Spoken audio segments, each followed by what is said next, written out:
This is the biggest chapter, in fact. So we targeted at least 36 verses yesterday, but we stopped at 31st or 31.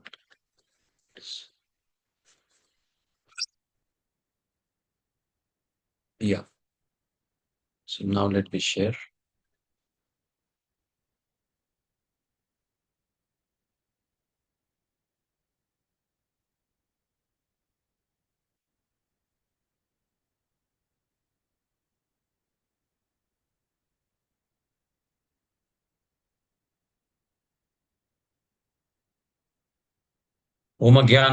तिमिरन्धस्य ज्ञानाञ्जनशलाकया चक्षुरुन्मितं येन तस्मै श्रीगुरवे नमः। श्रीचैतन्यमनोभीष्टं स्थापितं येन भूतले स्वयं रूप कदा मह्यं ददाति स्वपदान्तिकम्। हे कृष्णकरुणा सिन्धो दीनबन्धु जगत्पते गोपेश गोपिकान्त राधाकान्त नमोस्तुते। तप्त काञ्चन गौराङ्गी राधे वृन्दावनेश्वरी वृषभानुसुते देवी प्रणमामि हरिप्रिये। वाञ्छाकल्पतरुभ्यश्च कृपा सिन्धुभ्यो एव च पतितानं पावनेभ्यो वैष्णवेभ्यो नमो नमो।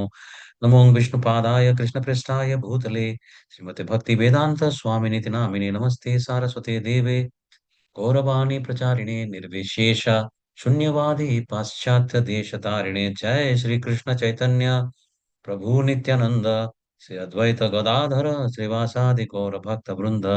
हरे कृष्ण कृष्ण कृष्ण हरे हरे, हरे Ram Ram Ram Hare Hare. All glories to Radha Govinda and all glories to Srila Prabhupada and all Guru and Gauranga. Hare Krishna, Hare Krishna. Hare Krishna Let Prabhuji. us hear a energetic Hare Krishna. We are in chapter 2. Hare Krishna. So voice is audible. Video is, the PPT is visible. Just Yes, confirm, Mataji. yes, Prabhuji. Okay. Voice is good. Okay, fine. Hare Krishna. Yeah, so we completed 2.30. In fact, up to 2.30, what was it? It was primarily on the concept of the soul. So from 2.11, it has started.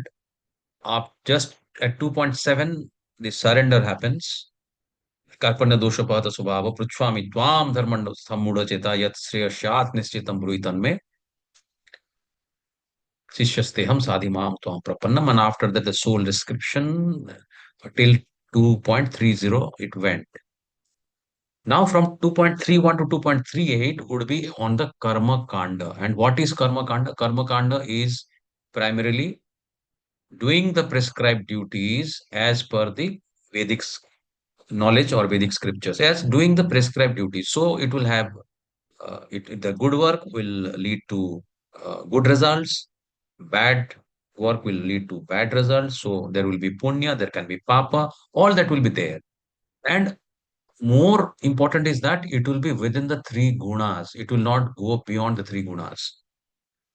So a devotee is not supposed to be in the three gunas. He's supposed to be in which guna? Hare Krishna. Anyone?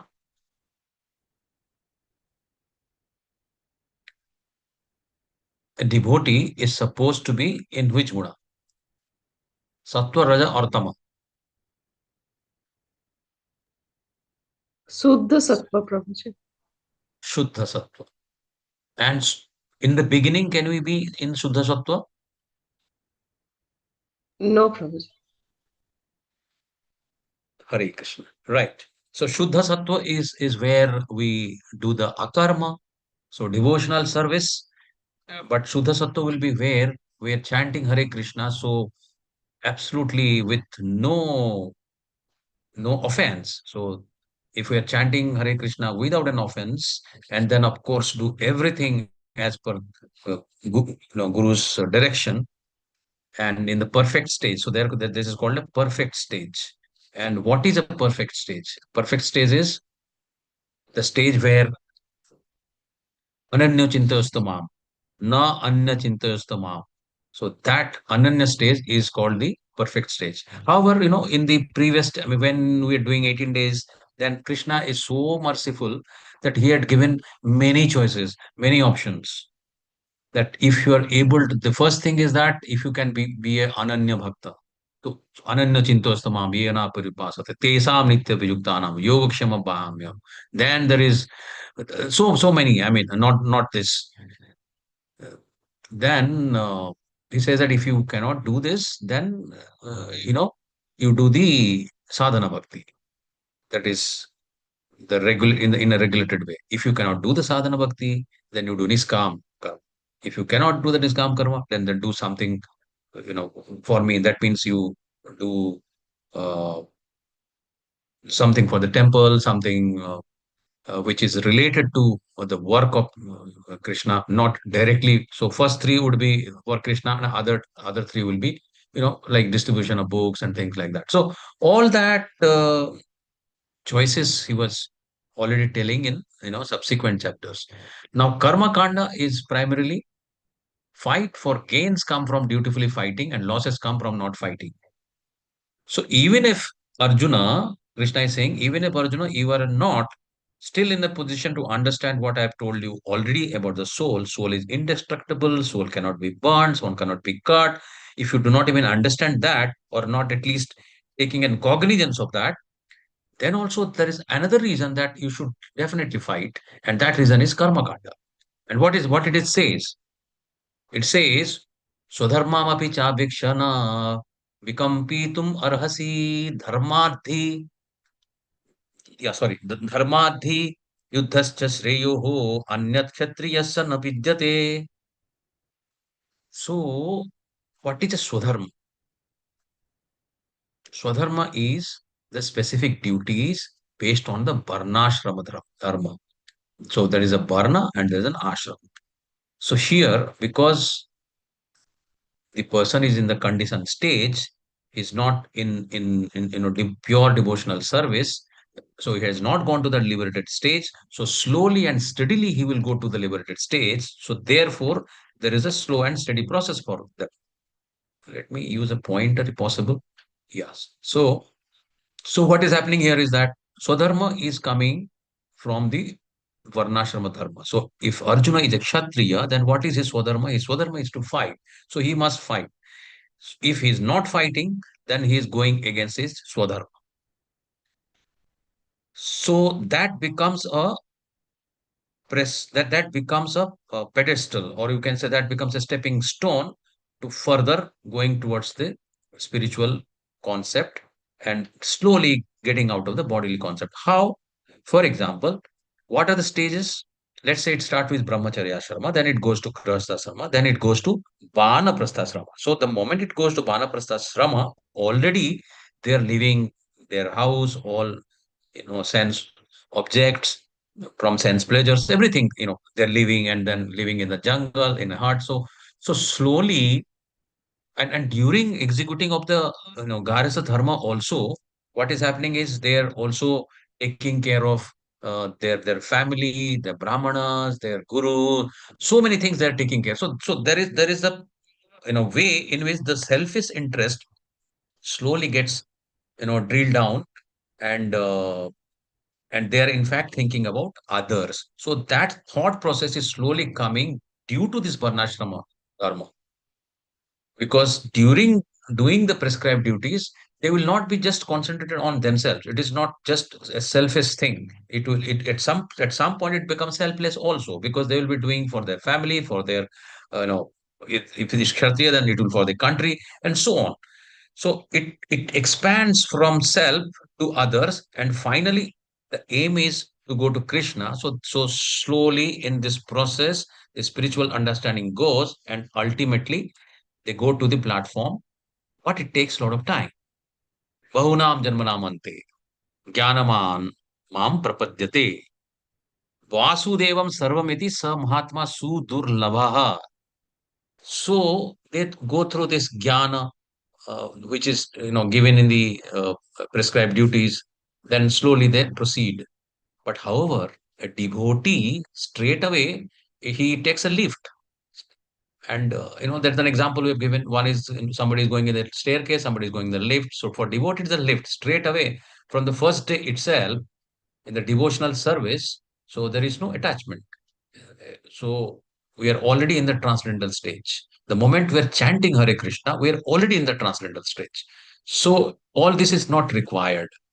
However, this is what Krishna is not trying to convince Arjuna. He is only saying that you please do your Swadharma. Considering your specific duty as a Kshatriya, you should know that there is no better engagement for you than fighting on religious principles, and so there is no need for hesitation. So you must fight. Okay, so what is next? Performing Swadharma or discharging specific duties gradually elevates to higher platform. We just discussed that. So it goes to heavenly planets if there are good deeds which are done in the prescribed duties. But again, they will fall down. That is also there. So Lord Krishna doesn't support artificial renunciation and acceptance of sannyasa by a kshatriya because at some point of time he's saying that it is better for me to leave all this thing, go to jungle, even begging and all that he is talking about. But this argument is not accepted by Krishna at all because he doesn't want an artificial renunciation. Because the real renunciation, when he asks in the subsequent chapter, then he says that Tyaga is better than renunciation because Tyaga is all about renouncing the result of the work, not just the sense objects. We saw the picture of a sadhu who was smoking. I think you remember that, right? So we proceed here. And what he's saying now, yadrchaya chopapan yadrchaya चोपपन्नं स्वर्गद्वारम् अपावृतं सुखिनः क्षत्रियः पार्थ लभन्ते युद्धम ईदृशम् लभन्ते युद्धम ईदृशम्. When this type of opportunity seldom comes in the life of a kshatriya, and if it has come to you, you must take this opportunity immediately because, O Partha, happy are the kshatriyas to whom such fighting opportunity come unsought. You have not sought it. You didn't want for this war. In fact, we had tried our best to stop it, but it has now come. And now that it has come, Arjuna, and it has come unsought, and this is opening for you the doors for the heaven planets. But that's how the Kshatriya is supposed to be. And once the Kshatriya has taken up his bow and arrow, he's not supposed to put it down. So please fight. अथ च त्वम् इमां धर्म्यं सङ्ग्रामं न करिष्यसि ततः स्वधर्मं कीर्तिं च हित्वा पापम् अवाप्स्यसि. If, however, you do not perform your religious duty of fighting, then you will certainly incur sins for neglecting your duties and thus lose your reputation as a fighter. Now, Arjuna was talking about so many sins that he is going to incur because he cannot. If he kills his guru, then he will get all sort of sins. If he kills his kith and kin, he will be afflicted with the sins. Now Arjuna is saying that no, those are not actual sins. You will actually incur sins if you do not fight. If you remember in the starting, before he was, this friendly talk was going on, that time this kind of direct conversation was not going because Krishna has not become guru. Sishyastayam Sadhivam Tvam Prapanno had not come. That time, what he was saying, a little, in the peripheral world, not hitting the bullseye, so to say. What he was saying, uh, Klavyang Masmagama Partha, Etatvai na upapadyate. It doesn't suit you. It is befitting of you. Akirti Karam, Aswargam, Anarja Justam. All this he was saying, right?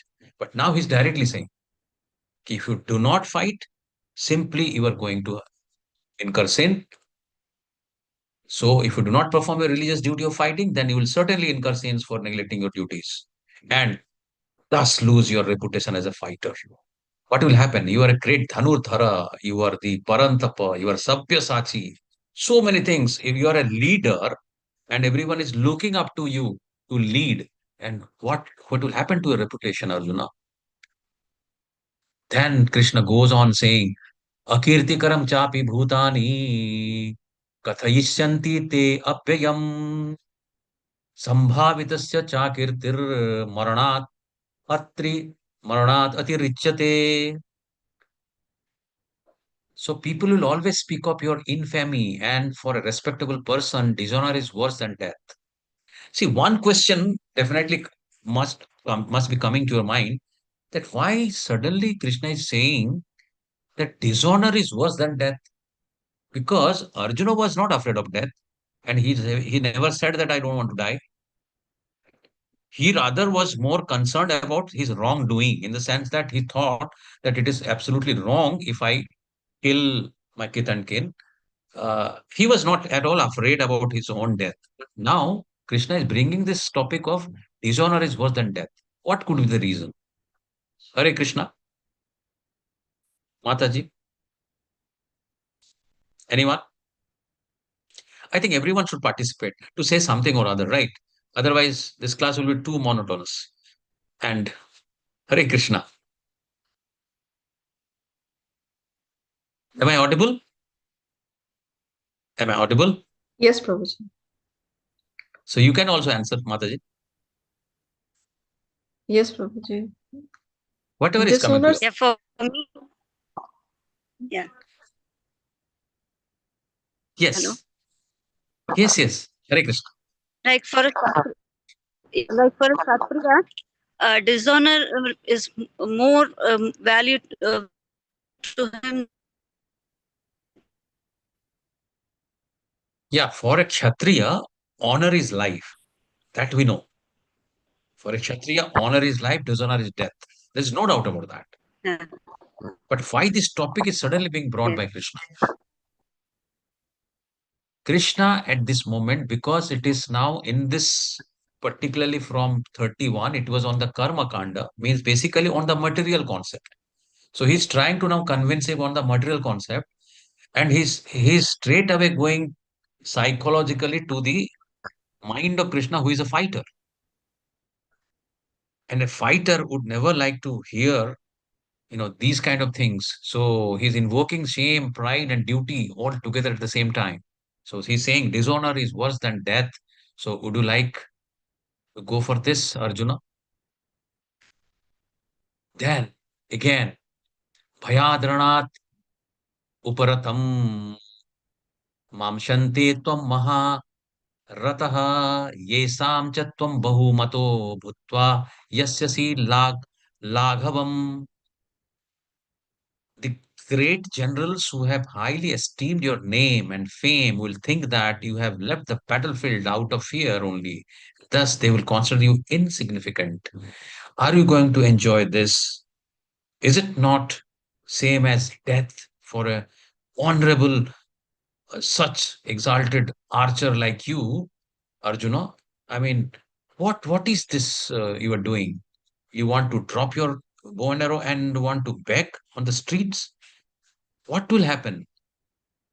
And the great generals, who are they? All, even on the other side, Karna is there, Bhishma Pitamaha is there, Krupacharya is there, so many other, Drupada is there. So what they will think? I mean, you have been already declared. In fact, in the contest, you were declared as the best archer. And now you will do all these things? Apachyavadangcha bahunyodishyanti tavahitaha निंदस्तात्तव समर्थ्यम ततो दुःख ततो दुःखतरम तु किम. So your enemies will describe you in many unkind words and scorn your ability. What could be more painful for you? Krishna is continuously saying this, that you are a leader and Mahajana Yena Gatasya Pantha. So people, in fact, others follow follow you. So if you just, get out of the field and then you go, then what kind of demonstration will be there? Because everybody is looking towards a leader. And if you do like this, then everybody will also be doing like this, which will become a very, very bad example. And therefore, you must lead. And leading would mean that you should fight. And you should become rather the example. When he was saying, when Arjuna was saying that what will happen, all these people will die, and then there will be widows, and then Varna Shankaras, and there will be destruction of family dynasty and all that. So this point is coming now from Krishna, that you become the example. Now you are not setting the example. So that is not right. Now he's giving two options. In fact, in a material plane, he's saying that there can be two things which will happen, right? If you fight, two things will happen. Either you are killed or you are not killed. If you are killed in the battlefield, then you will go to heavens. So this is the heaven. So he's going to the heaven. And if you are not killed, then in any case, you are going to enjoy this kingdom, Hastinapur and others. So what is the point? In both the cases, there is no third option. There are only two options. In both the options, it is proved that the fighting is the only option. हतोवा प्राप्स्यसे स्वर्ग जित्वा वा भोक्ष्यसे महीम तस्मात् उत्तिष्ठ कौन्तेय युद्धाय कृत निश्चयः. So hatova prapsasi swargam. If you die, then you go to swarga. If you jitva, then bhokshase mahim. Then you will enjoy this Hastinapur. So fight. There is no third option. This happens to me asked also many times. That we think that there are many options, whereas actually if we analyze and jot it down on a paper, then things become very, very easy to take a decision. That okay, fine, I'm perplexed that this transfer has taken place, or something has taken place, or some posting has taken place. So what I'll do, what will happen to the family, whatever, I mean, all those things. But if the really all the possibilities and options are written down, let's say for a normal material world, then also it becomes very easy that only there are two options. Fine, if that is so, then let us fight. Then it comes Sukha Dukha Same Krutva Labha Labhau Jaya Jayau Tato Yuddhayu Yujjaswa Naibam Papam Abapsyasi. Fight for the sake of fighting. Now he's coming to the point of mostly to the Niskama Karma. Fight for the sake of fighting without considering happiness or distress, loss or gain, victory or defeat, and by doing so, you shall never incur sin. So this is where now Krishna is entering into the Niskama Karma thing. That even if you, so, step by step he's going. So starting it was on soul concept. If that you are not so convinced, then you go by the Karma Kanda concept.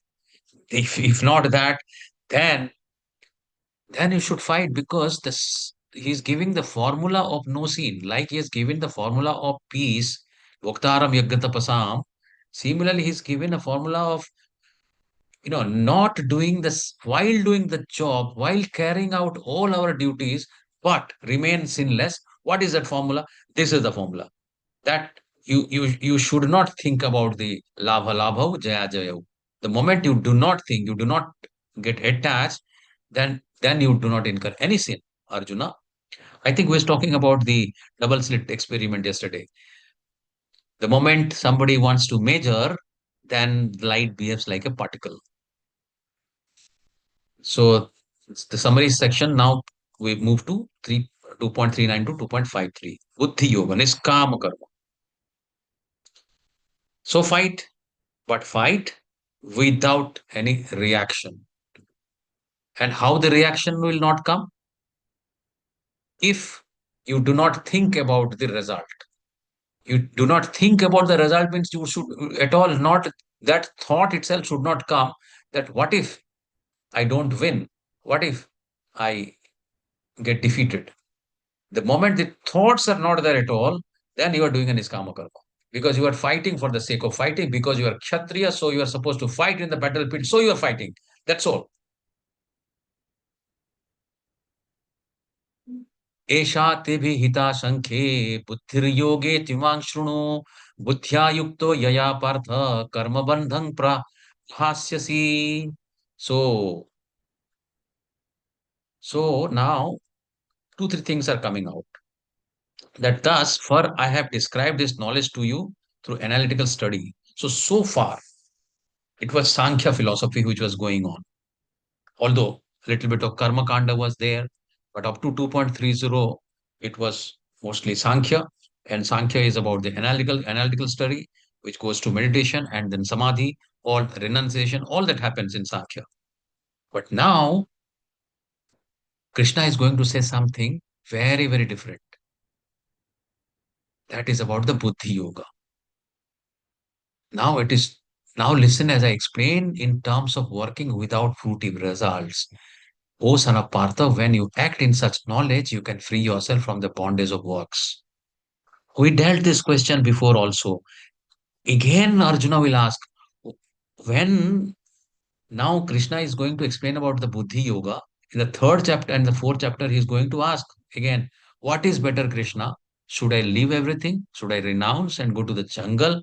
Or should I fight? So Prabhupada says, renunciation of what?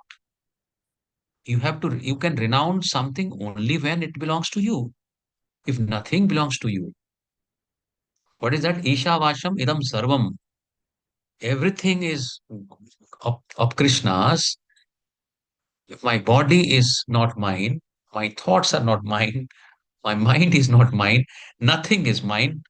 Forget about our house, you know, all material things, house, gold, bungalow, whatever.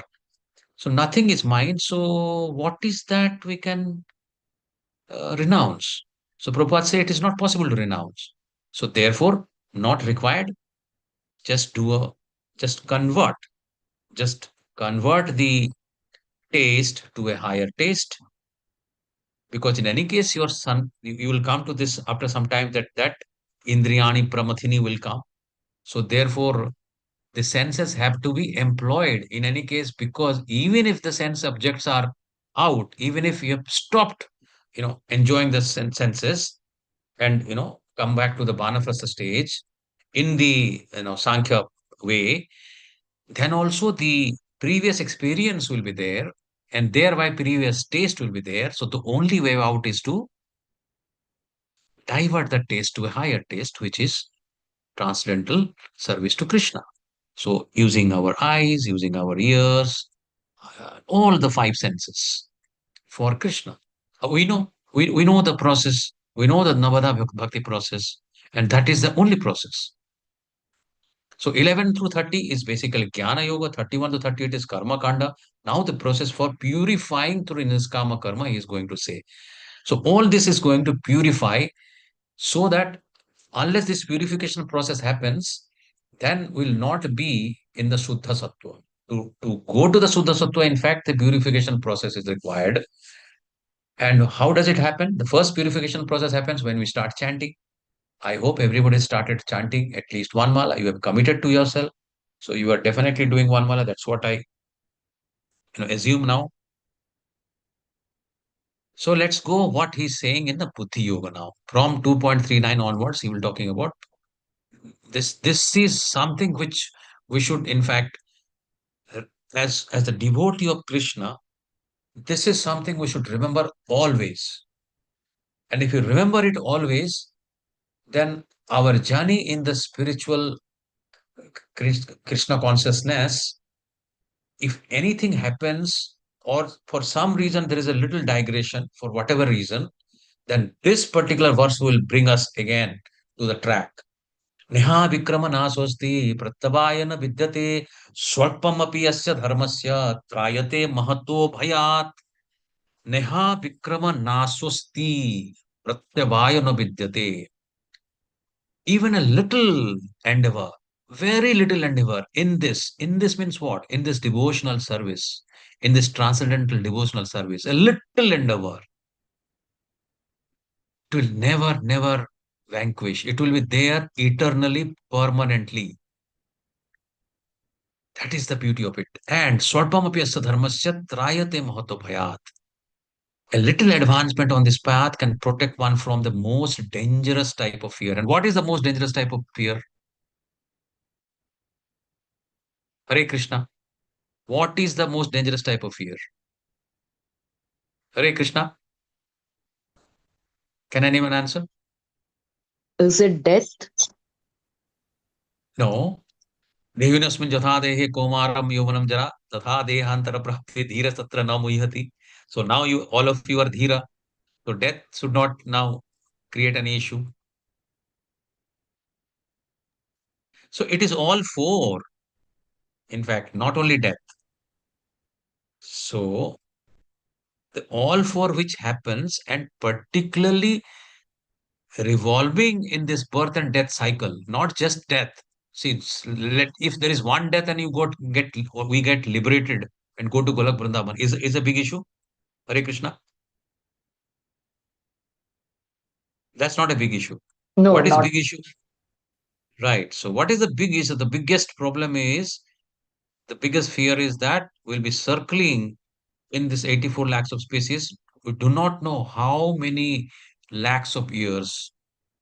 That is the biggest fear. And that fear will be out when we do chanting, when we do the Navada Bhakti, Shravanam Kirtanam, Vishnu Smaranam, Archanam Vandanam, Pada Sevanam, Sakhyam Dasyam, Atmanivedanam. All this Arnavada Bhakti is, if one is done also, slowly we go to the platform and this most dangerous type of fear will go away. But most importantly, what we should remember is this verse is very, very important to remember. Because in a material life, suppose I get a degree. Dr. Sudhir, are you there? Hare Krishna. Yes, Prabhuji, I am here. So, in this life, if you have got a doctorate, in the next life, whether, but I hope that we all go to, we get all liberated, not in the next life, but whether the doctorate will be again given from the birth itself. Not likely, but I definitely sure if my spiritual practice will go on, then there will be some spiritual appraisal to my life. In the spiritual appraisal, I may go beyond doctorate or I can start from zero, something like that. I am little confused. Okay, You okay, can. okay, okay, okay. I'll tell you. No, no. Actually, so let us, compartmentalize this problem. Yeah. The problem is we're talking about is that any physical degree that we get in this material world, we have to start it again. Like we endeavor so much from nursery to school to college to degree, then doctorate. So after that, if you take again birth, we have to start from the nursery. So just nobody, if I say that on a Yeah, yeah, previous that's birth, perfect. That's perfect. so in the previous birth I got a doctorate. So please, I have to start from there. Yeah. Everybody's going to laugh. But in the spiritual life, this is the best part of it. Neha Vikramanaswasti. If you have finished at 20%, then you will start with 21%. You will not start from zero. Yeah, that's That why is I the was telling. Yeah. that is the beauty of it. That is what everything we're doing now. Now what we're doing what Krishna is already saying. Machita madgata pranaha bodhayantah parasparam. We are talking to each other, right? So tushyanti churamanti cha. So we'll be pleasant, we'll be blissful, no doubt on that. And also this bhaya will also be out. So this is the beauty of the spiritual life. In this endeavor, there is no loss or diminution. A little advancement, a little, I repeat, a little advancement on this path can protect one from the most dangerous type of fear. So they say what? So there is a verse where it comes that Srimatam, Srimatam Gehe. What was that verse? Anybody remembers?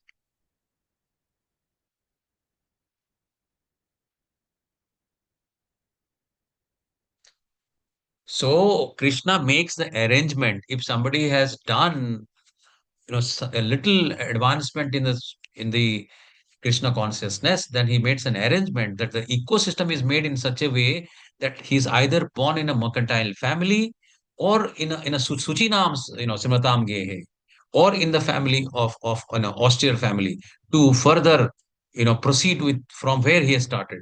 This is what Krishna's arrangement is all about. So neha virkamanasosti pratyavayana vidyate swalpamapyasya dharmasya trayate mahato bhayat. We can see Hanuman. I mean, Hanumanji is the best. best example because he does everything with a dasya bhav. Whatever he does with a dasya bhav. So when we say, he burnt the entire Lanka, then if you ask, okay, you know, what a bravery you have done, then in fact, he would be surprised. You said that what? No, I was not doing any kind of bravery. I was just doing what Sri Ram has told me. I was just an instrument of Sri Ram. So this is the difference. He is Sugriv Maharaj. He has come because this was the only place where the sound of Sri Ram, Sri Ram, Sri Ram was coming when Hanuman was just strolling in the night because he opted to go in the evening to see because Tama comes in the night time. So he wanted to see how much Tama is there. In fact, everybody was you know uh, everybody has come out and everybody is drinking alcohol and all that, which is described in Ramayana. So Sugriva Maharaj has come here and he said that please, I want to be on the side of the dharma. And what happened then? That Swarpamapi Vasta Dharmasya, we know. This is a beautiful example. This is a small mouse. In fact, you know that he was taking this fruit. Okay. Now he saw a lamb.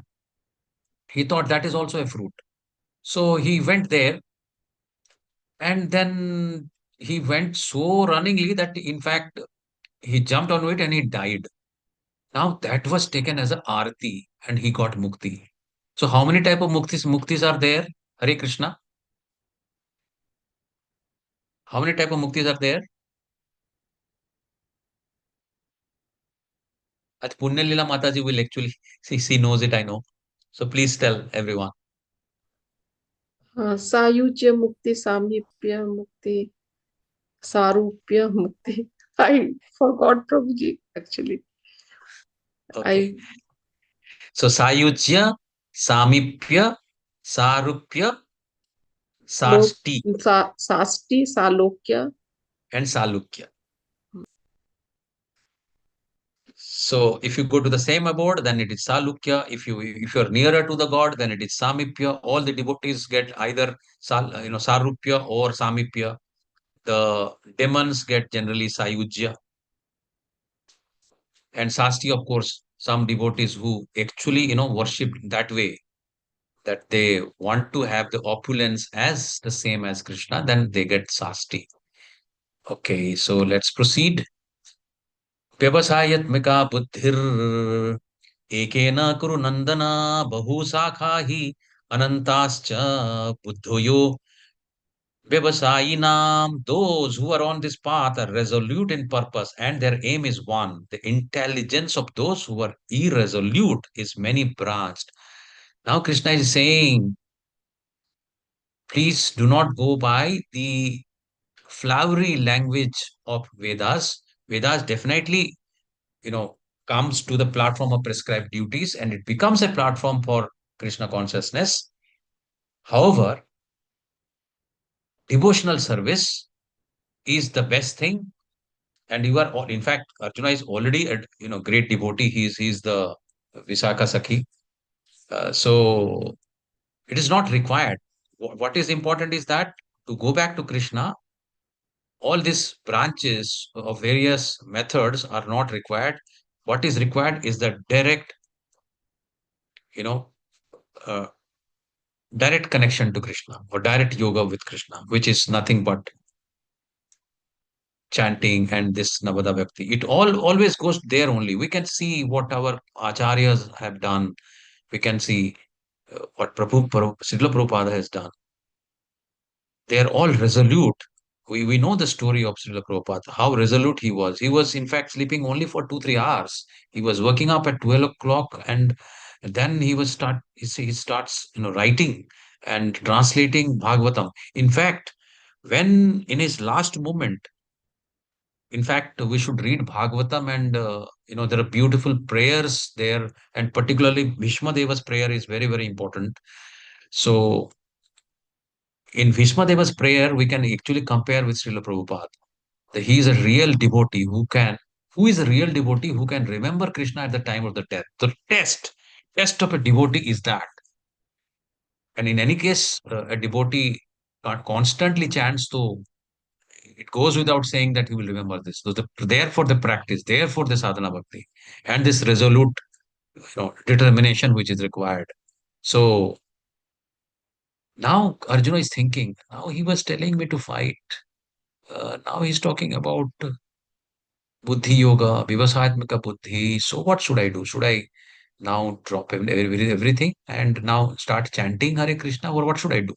So all these are happening to Arjuna, which he will ask in the next chapter, right? कामात्कन स्वर्गपरा जन्म कर्म फलप्रदाम क्रिया विशेष बहुलाम भोगेश्वर्य गतिम प्रति. Men of small knowledge are very much attached to the flowery words of the Vedas, which recommend various fruitive activities for elevation to heavenly planets, resultant good birth, power, and so forth, being desirous of sense gratification and opulent life. We talked about various muktis also. No, this is not about mukti. This is about just enjoyment and then coming back. They say that there is nothing more than this. So in one line, Krishna is saying that if somebody does as per the Vedic scriptures, then also it simply ends with Brahma. Because if you look at the inverted tree, then at the top is Brahma, and that is the highest possibility. Somebody will go to Brahma Loko, Satya Loko, Siva Loko, Jana Loko, Tapa Loko, whichever Loko, or Swarga Loko, become Indra, and ultimately, when all the pious deeds, the results, and the time is out, then again it falls down to earth. So what's the point? So what they're saying is that they say that there is nothing more than this. But why he's saying? Hare Krishna. He was, inducing him to fight. Now he's talking about all this. Any thoughts, Hare Krishna?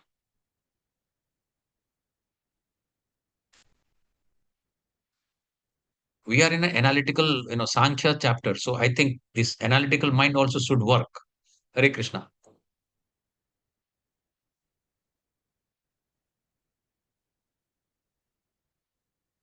Okay, we'll proceed. We'll Bhogeshwara Prasaktanam Tatha Taya Aparuta Chetasam Vyavasayatmika Buddhihi Samadhau na Vidhiyate.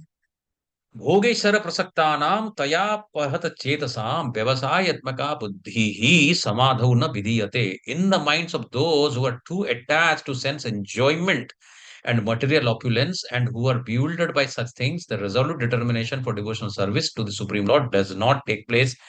So Krishna is making it very clear, and we should, all the devotees who are in this line of devotion must be very clear that these are two sides. There is no option. So either there can be an enjoyment or there can be a devotional service. Enjoyment in the sense, if we are not enjoying, but we are using our senses for the enjoyment of Krishna's senses, that is different. So Rishikena Rishikesha Sevanam. Rishikena Rishikesha Sevanam. Through our Rishika or through our senses, we have to please Rishikesha, who is the master of senses. If that is happening, then that is called devotional service, that is called akarma. But if that is not happening, any sense enjoyment, in any case, is going to destroy the resolute determination.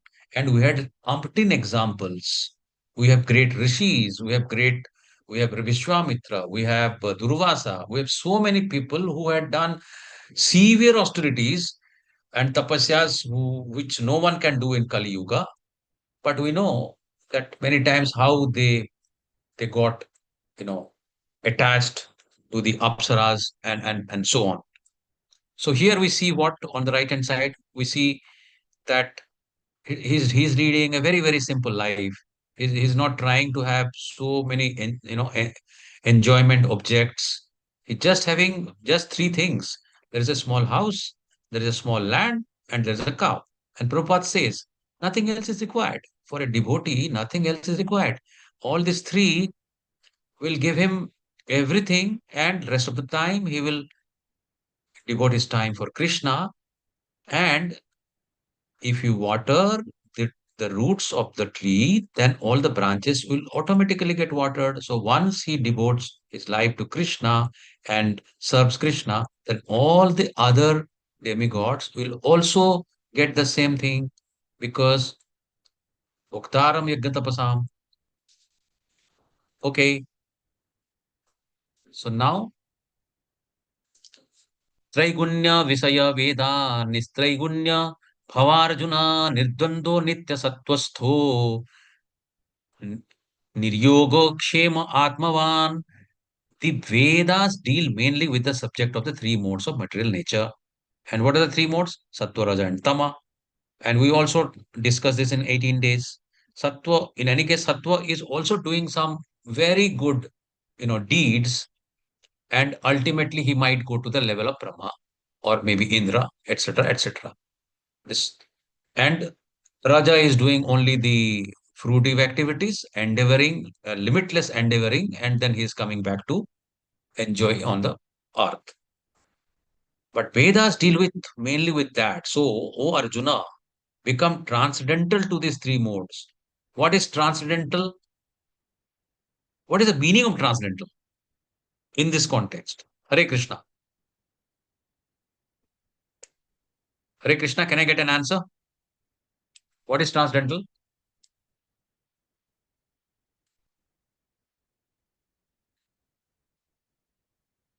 Hare Krishna. Am I audible? Am I audible? Yes, Prabhuji. Yes, Prabhuji. So, what is transcendental? Spiritual, Prabhuji. Spiritual. Then it comes back to again. Then what is spiritual? Then you will say what is not material. But Above the transcendental, three modes of material nature, Prabhuji. yes, above the three modes. The transcendental means above the three modes. So beyond Sattva, Raja, and Tama is transcendental. That's the simple definition. As Okay. per Bhagavad Gita. Be free from all dualities and from all anxieties for gain and safety and be established in the self. Be established in the self. And what is self? Self is Atma. And Atma has to have a relationship with the Paramatma. So what he's saying that now, Arjuna, you are seemingly you are under Tamaguna because illusion, whatever you name it, is coming upon you, which is Tama. So please get out of this, all this, and go to the transcendental mode. Yevanartha udapane sarvatah yavanartha उत्पाने सर्वतः संप्लुतोदके तावान् तावान् सर्वेषु वेदेषु ब्राह्मणस्य बीजानतः. As all purposes, small well can be served by a great reservoir of water. Similarly, all the purposes of Vedas can be served to one who knows the purpose behind them. So we can see here there's a well just for a pictorial depiction. It is written that whatever the purpose, that is the purpose of the water, whatever the well is doing. In fact, a big reservoir will do the same thing. So what is the point of then going to the well if there is a big reservoir? And the big reservoir is what? Is Krishna. So there is no point of going in the Vedic version of doing all the scriptural things where in the Krishna consciousness, straight away in one lift you can go. कर्मण्येवाधिकारस्ते मा फलेषु कदाचन मा कर्मफल हेतुर्भुर्मा ते संगस्तु अकर्मणि. This is, I think, one of the most popular and most famous verse. And even if somebody doesn't know about Bhagavad Gita, but I think he knows it. If you go to the, go to the marketplace and ask that, do you know anything about Gita? And any verse you please tell me, then he will definitely say this. Karmanevadikaraste ma phalesu kadachana. But he will not talk about the second line. He will talk about only the first line. See, most important, and what is the general answer to it? The general answer to it, of course, all the participants who have participated in this 18 days will not say this, but I'm saying in general, something which is very, very popular in Hindi is कर्मणि बाधिकारस्ते माँ फलेषु कदाचन. The translation is something like this. कर्म करो फल की चिंता मत करो. There is no phal here, right? Krishna is not talking about any fruit here. Krishna is talking about adhikara, right? So karmani eva adhikara te. Your adhikara is only limited to your karma, but ma phalesu kadachana. But it is big, and your adhikar is never extended to the fruit. The chinta what is not there, right? Only the right is there. So you have a right to perform your prescribed duty, but you are not entitled to the fruits of action. Now somebody will say, if I'm not entitled, now I put a seed of mango tree, I'm watering it, I'm doing all this, and now the mango has become a good tree, and now beautiful mangoes have come up. Now you're saying that, okay, I don't have any right on this. So then why should I do at all? Then people will not do anything. So therefore, the second line, Krishna is saying, Ma karma phala hetur ma te sangastu akarmani. So never consider yourself the cause of the results of your activities and never be attached to not doing. So do not engage in inaction, because that is again going to be, because I see there can be two situations. One is that you are doing your prescribed duties if you're in the material platform, and slowly you are going to the spiritual platform or transcendental Krishna consciousness, or you are doing the devotional service. But there is nowhere inaction is there. There is no place of inaction. So by any chance, there will be a wrong interpretation of the first line. So therefore, Krishna has given the second line. Ma karma phala hetur ma sangasto akarmani.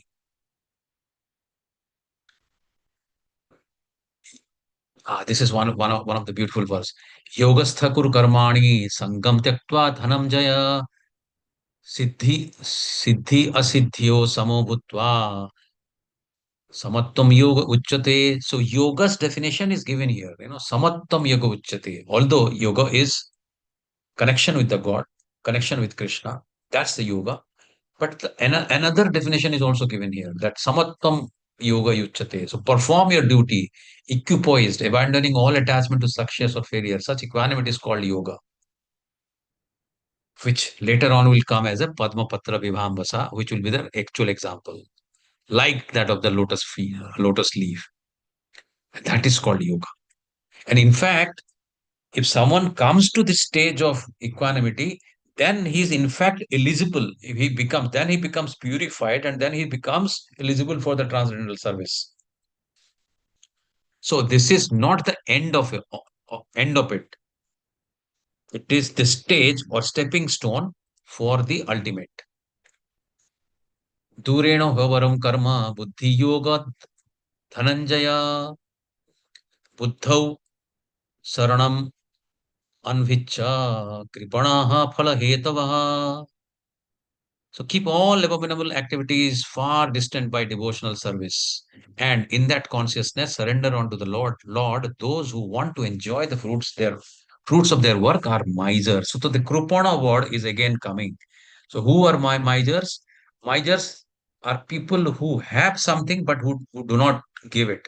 You have knowledge, but you are not giving the knowledge. So Brahmana have the knowledge, he is giving the knowledge. If you are having the wealth, but you are not giving the wealth. You know the fighting, but you are not fighting.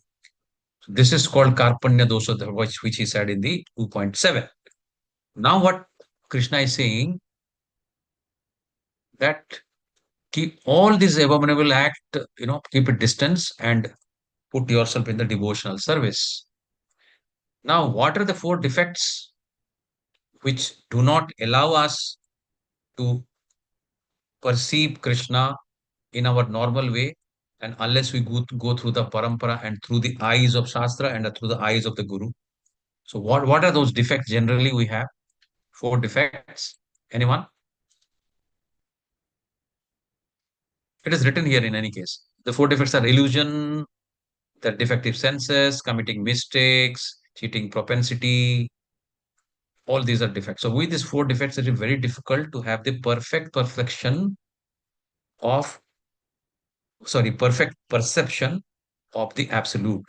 And it is therefore necessary the mercy of Guru and mercy of Krishna. Without the mercy, we cannot do that because our senses are imperfect. We are always with illusion. We always do mistakes, and there is a cheating propensity also. When we are talking about cheating propensity, we are saying that there could be a guru, a Mayavadi guru, who could totally tell you something else, which is not as per the parampara knowledge, which has not come down from Krishna. So, primarily the real problem is, as just we have been discussing, that the real problem of life is this birth, death, disease, and old age, which we have to get out of in the 84 lakhs of spaces. And that is only possible through devotional service to Krishna. That is only possible through the Navada Bhakti. That is only possible by doing akarma. Otherwise, it is not possible. So the real problem, if somebody says that real problem is money or roti kapda and makan, those are not the real problems. That can be accumulated. The real problem of life is this, and therefore we all are here, and we are all together going to break this problem. And the Gita is all about that. बुद्धि युक्त जहाति ह उभे सुकृत दुष्कृते तस्मात् तस्मात् तस्मात् योगाय युज्यस्व योगः कर्मासु कौशलम. A man engaged in devotional service rids himself of both good and bad reactions. That is jaya jao lava lava labho. Even in this life, therefore strive for yoga, which is the art of all work. So Krishna is saying, please now come to the platform of the transcendental service. So this is the material world, this is the spiritual world. In the material world, we see so many problems.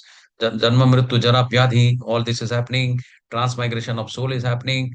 However, there is an abode where yat gatva na nivartante tathamam paramam mama. So karmajang buddhi yukta hi phalang tyaktva manishinaha janma bandha vinirmuktaha padam gacchanti anamayam. What is anamayam?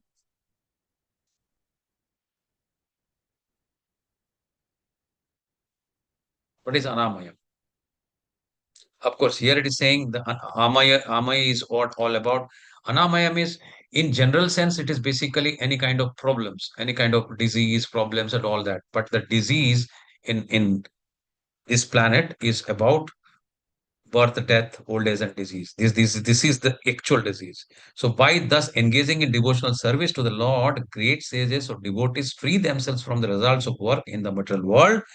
In this way, they become free from the cycle of birth and death and attain the state beyond all miseries.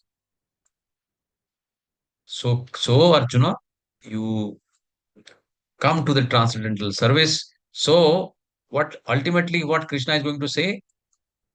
Yogastha Kuru Karmani, that is one he said. Then he says, Sarveshu Kalesu Ma Manusmara Yuddhascha. If Sarveshu Kalesu Ma Manusmara and also fight, remember me all the time and fight. So that will be something where you go to the platform where you cross this cycle of birth and death and attain the state to go to the Golak Vrindavan. श्रुति विप्रतिपन्नते यदा स्थास्यति निश्चल samadho achala buddhis tada yogam avapsyasi. When your mind is no longer disturbed by the flowery language of the Vedas and when it remains fixed in the trance of self-realization, then you will have attained the divine consciousness. It's very clear. This is in the here we see a guru of our founder Acharya, Srila Prabhupada. He is in the young age and he is Bhakti Siddhanta Saraswati. He just told him that at this young age you go and preach to the word of Krishna. So when your mind is no longer disturbed by the flowery language of Vedas and when it remains fixed in the trance of self-realization, then you will have attained that divine consciousness. So we saw how Prabhupada, even at the time of death, how he was writing Bhagavatam. So there are 5 benefits of acting in Buddhi Yoga. 2.5, there freedom from good and bad reactions. So there will be no reaction because then you are transcendental. Then 2.51, freedom from cycle of birth and death, which is the main, the four problems of life. Then 2.52, indifferent to Vedic rituals, not required. 2.53, realization of relationship with Krishna as eternal servitor. So this is the Samadhi stage. For the Ashtanga Yoga, it is Samadhi stage. For a devotee, it is the realization stage where the relationship with Krishna is established. What is my constitutional position of a devotee is that I am the permanent servitor of Krishna, and that is to sink in. 2.72 goes back to Godhead. So now 2.54 to 2.72, there's still time. So now from here onwards, Krishna takes Arjuna to totally a different level. That is on the Sthita Pragya. Somebody who is equanimous in distress and happiness, who is like a lotus leaf. So Arjuna, if you make your mind is your enemy, primarily what Krishna is saying, that everything whatever is happening to you, all this distress, all this lamentation, all this grieving, all your tears in your eyes, asrupurna kulekshanam, all these are happening because of your mind. And once you are in control of the mind, that is the stage of the sthita pragya, then all this will disappear and you will come to the transcendental stage.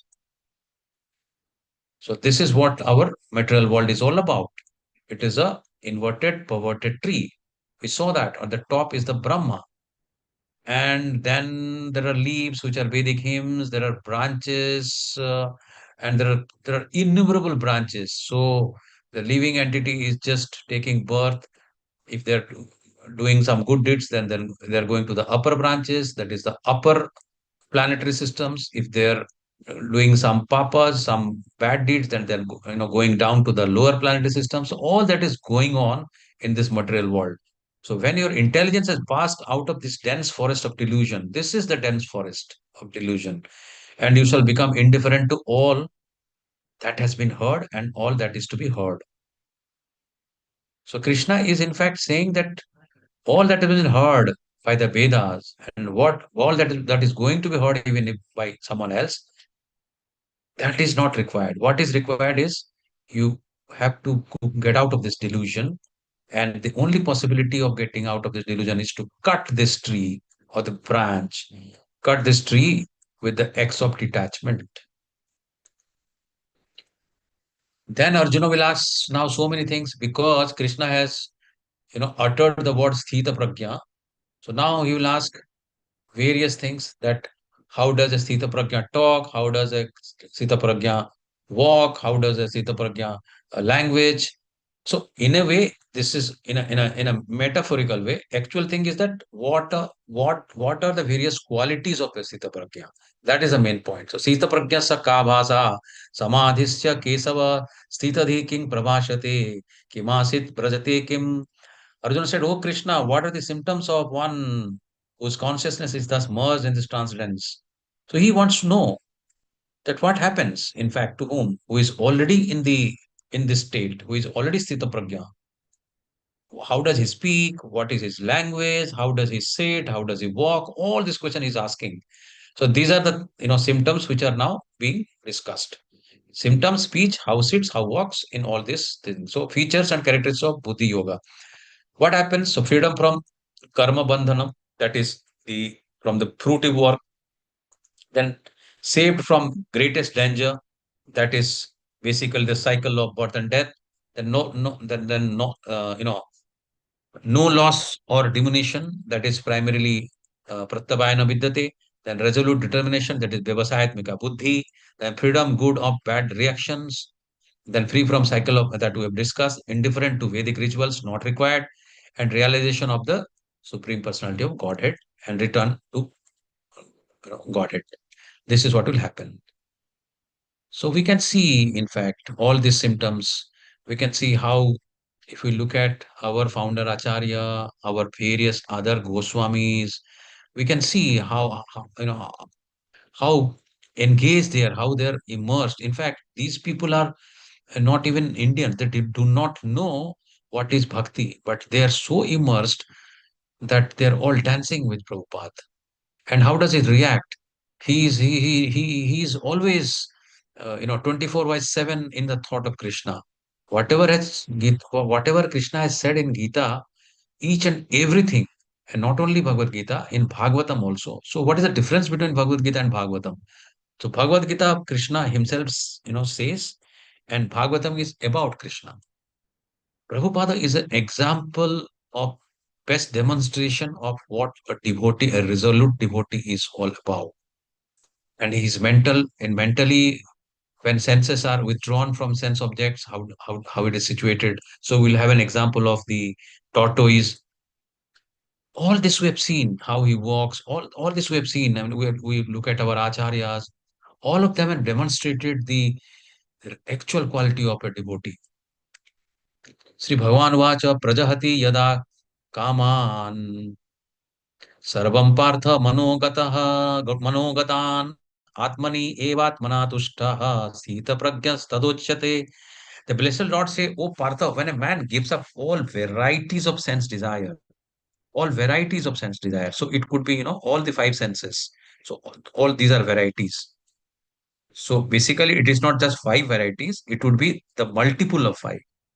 And when his mind finds satisfaction in the self alone, that is Atmani eva Atmana Tushtaha. So when his mind finds satisfaction in the self alone, then he is said to be in the pure transcendental consciousness. As somebody puts it, that if you are not happy with yourself, without anyone, then you are in a bad company. It's another way to put it. So we can see the best example is with the resolute determination, Bhakta Prahlad. So many tortures happen to him, but nothing happens. Absolutely resolute. And he's always happy. And fire could not destroy him. Nothing could, in fact, destroy him. So he's a Sthita Pragya. Otherwise, at this age, anybody would have, in fact, would have afraid altogether. And you can see the calmness on his face. And this is all real. And what to talk about our Acharya Srila Prabhupada, who got 2 heart attacks. And I mean, it's beyond words. Then we're talking about Dukkhes, Dukkhesu Anudvignamanaha, Sukhesu Vigatas Spruhaha, Vitaraga, Vayakrodhaha, Sitadhirmunirruchyate.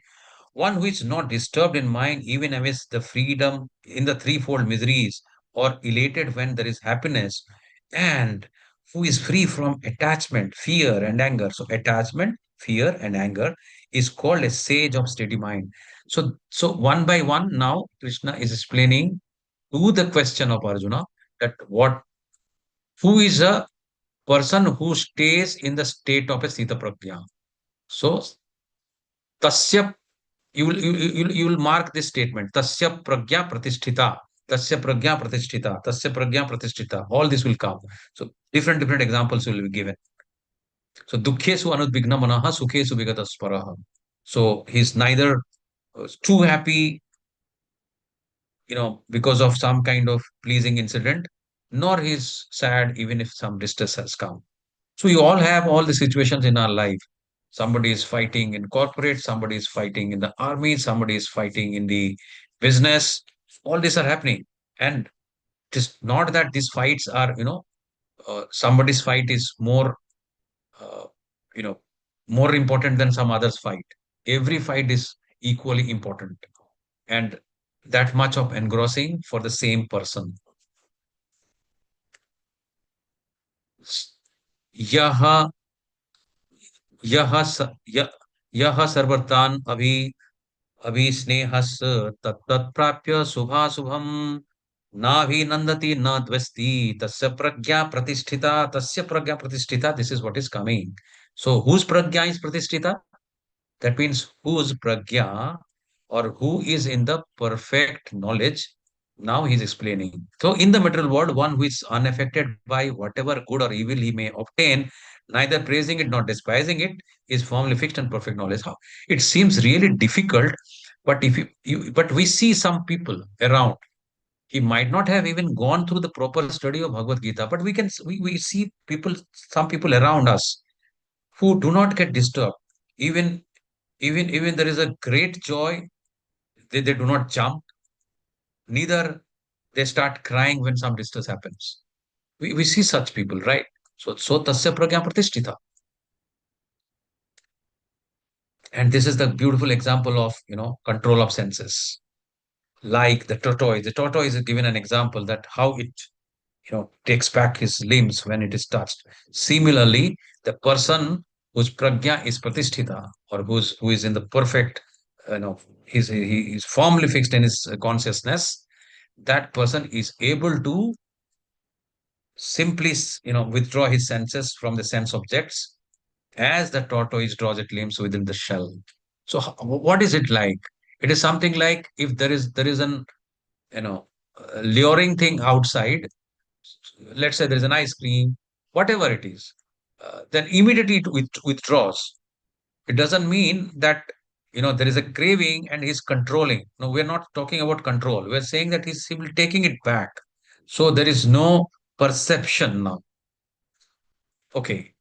So विषयाभिनि वर्तन्ते निराहारस्य देहिनः रसवर्जनं रसोऽपि अस्य परं दृष्ट्वा निवर्तते. Though the embodied soul may be restricted from sense enjoyment, the taste for sense object remains, but ceasing such engagement by experiencing higher taste, which is Krishna consciousness, where we can use all our five senses, he is fixed in consciousness. That's what. So 58 to 63 about control of senses, symptoms of Sita Pragya, how does he say it, etc., etc. So embodied soul, what happens? There can be situation of, there are two situations which can happen. One is restricted from sense enjoyment, and because of this restriction, the taste remains. And so therefore, if the taste remains, then only it can be converted to develop a higher taste. And higher taste is what? Taste of Krishna. Seeing his deity, listening to his pastimes, you know, touching the garland, and so on and so forth. So we can see examples, people who do, we know a lot of tapasvis who do a lot of austerities. We take an example of Vishwamitra, we take an example of Durvasha, who finally, fall from the position by some kind of apsara somewhere. But we see also grihasthas like Ambarisha Maharaj, and many others who do, on our devotees, ISKCON devotees or devotees of Krishna, they do what? They do the normal activities. Somebody is, plowing the field, somebody is cooking beautiful prasadam. Uh, all this they are doing for the service of Krishna. So they do not fall because they have changed their taste to Krishna consciousness. Hare Krishna. यततो ह्यापि कौन्तेय पुरुषस्य विपश्चितः इन्द्रियाणि प्रमाथिनी हरन्ति प्रशभं मनः इंद्रियाणि प्रमाथिनी. Very powerful statement. Krishna is saying this, that indrayani pramathini. He is saying that the senses are too powerful, Arjuna. It is really, really strong. The senses are so strong and impetuous, O Arjuna, that they forcibly carry away the mind even of a man of discrimination who is endeavoring to control them. This is the chariot we talked about. That these are the horses. Horses are the five senses. The rein is the mind. The chariot driver is the buddhi, and the owner of the chariot is the soul. So if you want to control the mind, many people always say, "No, how to control the mind? You have to go to the superior, that is the buddhi. So it is vyavasayatmika buddhi, not normal buddhi. That is resolute determination towards Krishna consciousness." Now, control of senses, symptoms of Sita Pragya. So, what happens? How does he see it? I mean, how basically see it means how does he withdraw his senses from sense objects? So, there are two things which is possible. One is forcibly doing it, and other is not forcibly doing it, but just changing. I mean, from this uh, mind engaged in Krishna service. So, sense gratification becomes distasteful, and mind easily get controlled. So, we know this example. Sage Vishwamitra example we know the example of Ambarish Maharaj, how when Durvasa came and he was about to he was on a fasting, and he was in fact in a nirjala fasting. So his brahmanas and others said that you could please take water. He said that please wait, I'm coming from the river. So all that has happened, and then he created a this demon you can see, and this demon, he has actually sent the demon to kill Ambarisha Maharaj. But what has happened? The demon, in fact, immediately the Sudarshana Chakra came and killed this demon, and the Sudarshana Chakra was after Vishwamitra.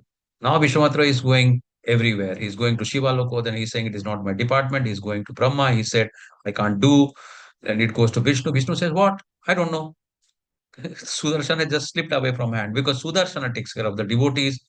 So now that you have made the offense to my devotees, so you go and ask your pardon from my devotee. If he is okay, then it's okay. So finally, Durvasa comes, and then of course the Sudarsana went away. Uh, that is how Krishna loves his devotee. He can tolerate the offense on himself, like the example of Shishupal. He 99 offenses he could very well he can accept, but one offense to Prahlad, one offense to Ambarish Maharaj, he cannot tolerate. That's the beautiful thing.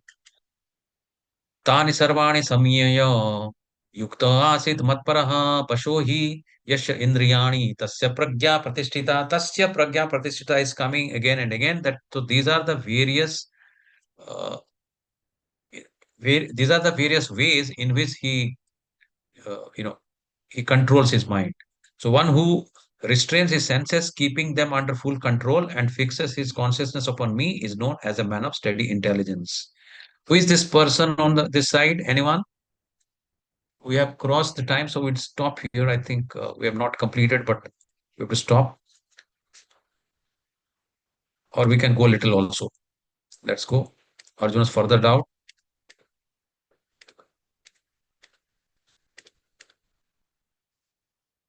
So, man of steady intelligence, restrain senses, keep them under full control. Mat para, so nobody is beyond him, fixed conscious upon him.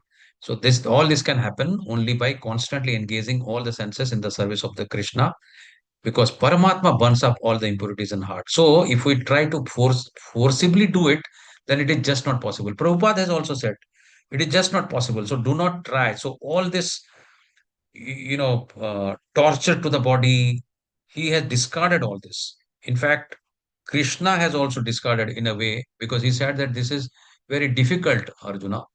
This is very difficult. Arjuna said, as a greatest Tanudhara, he is also saying this is difficult. The most easy is this. ध्यातो विषयान् पुंसः संगस्तेषु पुजायते पजायते संगात् संजायते कामः कामात् क्रोधो विजायते. So eightfold downfall is what is given here. So what happens is it starts with the contemplation. So contemplation on the sense object, then from the contemplation the attachment will come, from the attachment the anger will come. Sorry, from the attachment lust will come, and if lust is not satiated, then anger will come.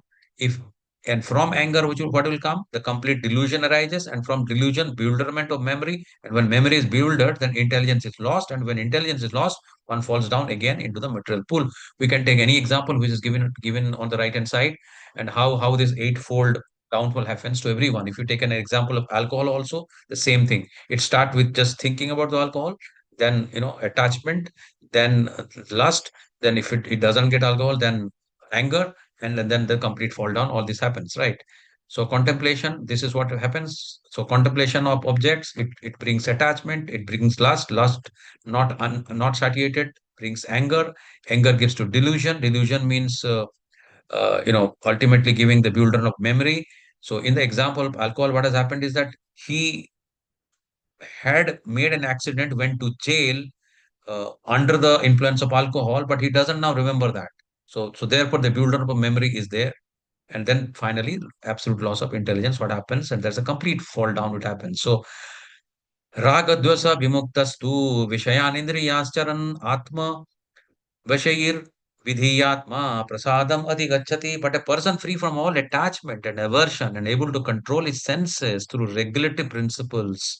So the regulative principle is coming here. It is not given in level 1, but regulative principles is very much required in the sadhana bhakti where we are now. So, but a person free from all attachment and aversion and able to control his senses through regulative principles freedom can obtain the complete mercy of the Lord. At the end of the class, we'll talk about the regulative principle. So, for one, the satisfied, the threefold miseries of material existence exist no longer. In such satisfied consciousness, one's intelligence is soon well established. Indriyanang hi charatam yanmano anubidhiyate tadasya harati pragya vayur navam ivambasi. So, as a boat on the water is swept away by a strong wind, every one of the senses, that is, every one of the senses means each sense, smell, taste, touch, all this on which the mind focuses can carry away mind's intelligence. So, such is the Pramatani, Indriyani Pramatini. We can see the example where the boat is there. It is something like a boat on a water swept away by the strong wind. So, therefore, you have to control the mind. And how does it happen? The two things can happen. One is if you are practicing under a bona fide spiritual master in the parampara, then we are called sadhaka, and then we become the candidate for the liberation. So the senses are restrained from object of senses, then steady intelligence comes because senses are now used for higher taste. However, wherever the mind focuses these roaming senses, then it carry away man's intelligence if it is not transferred to a higher taste. That is very, very clear. So senses engaged in service of Lord, sense are controlled. Ya nisha sarvabhutanam tasya jagarting sanyami yassan jagarti bhutani sa nisha pashotu yamanaha. What is night for all beings is a time of awakening for the self-controlled, and the time for awakening for all beings is night for the introspective sage. So it looks like it is a little uh, you know difficult to understand that something which is day for some people is night for someone. I mean, for the person who is in the state of Sthita Pragya, and for others, what is night? So, primarily here, the night, day and night would primarily mean here it is explained here. So, activities of materialist and transcendentalists are like day and night. This is what the meaning of day and night. So, living entity, there can be two classes of intelligence. Once he is attached to the material activities for sense gratification. So, activities are based on material sense gratification. However, the other could be who is an introspective sage for cultivation of self realization. So, what he does activities which are for spiritual advancement. So, he engages himself in the devotional service, in chanting. So, therefore, it doesn't get disturbed. So, the day, so what happens if somebody goes to the nightclub, then he's sleeping because he has to get up at 4 o'clock for the arti. And then somebody goes to the duty for sense gratification, then he also goes to the duty for he does the same job, but he does for Krishna. So that's the difference. So bihayo kamanyaha sarvan pungsas charita nispruha nirmamo nirhankara sas shantim adhi gacchati. A person who has given up all desires for sense gratification, who lives free from desires, who has given up all sense of proprietorship and is devoid of false ego, he alone can attain real peace. So here is another peace formula which is given, who is supposed to be basically, if he doesn't think himself a proprietor, because if he thinks that everything is of Krishna, of God, then only somebody can get peace. In the peace formula also it said that, right? Bhuktaram yagatapsam. Esha brahmi sthiti partha nainang prapya vimuhyati.